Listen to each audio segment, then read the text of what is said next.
오늘의 큐티 말씀은 사무엘상 8장 말씀입니다. 이 부분은 이스라엘이 왕을 요구하는 부분입니다. 이스라엘이 왕을 요구할 때 한 핑계는 사무엘은 늙었고 그의 아들 요엘과 아비아들은 아버지의 행위를 따르지 않고 이익을 따라 뇌물을 받고 판결을 굽게 하기 때문에 모든 나라와 같이 우리에게 왕을 세워 우리를 다스리게 하라 라고 이스라엘이 요구하고 있는데, 이에 사무엘은 기뻐하지 않고 하나님께 기도하게 됩니다. 그들이 왕을 요구한 본심을 하나님은 바로 알아차리시는 거죠. 그것은 이스라엘이 하나님을 버려서 그들의 왕이 되지 못하게 하려고 하는 것. 출애굽했을 때부터 지금까지 모든 행사로 하나님을 버리고 다른 신을 섬기듯이 하나님을 섬기는 것. 다른 신과 하나님을 동등되게 섬기고 하나님 원하는 방식이 아닌 자기가 원하는 방식으로 하나님을 섬긴다라는 것을 하나님은 지적하고 있습니다. 그래서 하나님이 하신 방법은 사무엘에게 백성의 말을 다 듣고 엄히 경고하고 왕의 제도를 가르치라. 그 왕의 제도라는 것이 무엇이냐면 왕은 그들의 아들 딸들을 딸 노비까지도 자기들의 이익을 위해서 사용하고 그들 앞에서 달리고 그들의 종으로 부려먹고 11조를 거두게 하고 여러 가지 그들에게 좋지 않은 것들을 시킬 것이다. 그리고 왕으로 인해서 하나님께 부르짖어도 하나님 듣지 않겠다. 라는 경고의 말씀까지 하게 됩니다. 그래도 사무엘상 8장 19절에서 20절의 말씀을 보면 백성이 사무엘의 말 듣기를 거절하여 이르되 아니로소이다. 우리도 우리 왕이 있어야 하리니 우리도 다른 나라들 같이 되어 우리의 왕이 우리를 다스리며 우리 앞에 나가서 우리의 싸움을 싸워야 할 것이니이다 하는지라. 여기에 보면 우리라는 말이 7번이 사용되어지고 있습니다. 그래서 결론적으로 서로 합의하고 이제 이스라엘을 돌려보내는 부분인데요. 이렇게 하나님과 이스라엘 사이의 간격이 좁아지지 않는 이유는 무엇일까? 이스라엘이 하나님에게 우리에게 하나님을 왕으로 세워 우리를 다스리게 하라라고 했으면 얼마나 좋았을까? 하지만 하나님을 쏙 빼놓고 그러니까 서로 답을 알고 있다라는 것이죠. 이스라엘은 하나님한테 하나님을 왕으로 해달라고 하는 것을 하나님도 원하신다라는 것을 알지만 그러기는 싫은 거죠. 그래서 사무엘 아들의 핑계로 왕을 요구하게 되는 것입니다. 그런데 이런 오랜 세월 동안 출애굽해서 이렇게 사무엘 시대까지 많은 세월이 지났는데도 왜 이스라엘과 하나님의 사이의 간격은 좁아지지 않는 것일까? 이스라엘은 더 이상 하나님의 다스림을 받고 싶지 않고 하나님은 출애굽부터 지금까지 이스라엘로 존중받지 못했다라고 생각하고 계십니다. 이것은 돈만 벌어다 주면 다 된다라고 생각하는 아버지와 더 이상 아버지의 간섭 안에 있고 싶지 않은 아들 사이에서 중재자의 자리에 있는 엄마의 모습을 보는 것 같습니다.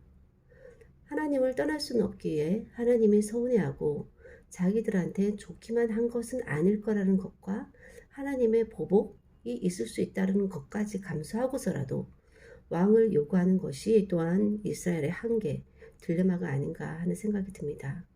이것은 통치, 주권의 문제라는 생각이 드는데요. 이스라엘은 그냥 자기가 주인인 삶을 살고 싶은 것입니다. 자기가 원하는 대로 신도 숭배하고 싶은 것입니다. 하지만 하나님은 하나님만이 그들을 가장 잘 아시기에 당신에게 온전히 맡기기를 원하는데 이제는 더 이상 억지로 마음 없이 하나님을 이용하는 수단으로 자기를 마음 편하라고 또는 하나님을 이용해서 안전을 보장받고 싶은 그런 하나님을 이용 수단으로 사용했던 이스라엘로 더 이상 사용되고 싶지 않으시다라는 것을 오늘 말씀을 통해서 보게 됩니다. 왜 이스라엘은 하나님의 본심을 사무엘처럼 알고 따르지 못하는 것일까요? 거기에는 죄성이 있을 수도 있고 죄성이 가장 큰 기본적인 문제겠죠?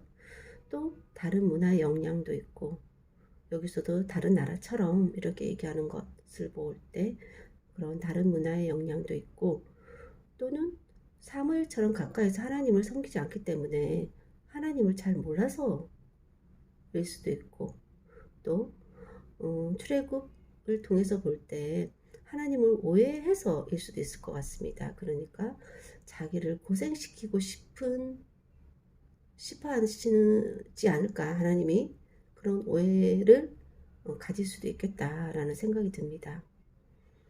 하지만 그래도 어쩌면 이스라엘은 적어도 하나님께 솔직해서 문제로 드러나고 그 문제를 해결하기 문제가 드러났기 때문에 해결의 시발점이 될 수도 있는 것 같습니다.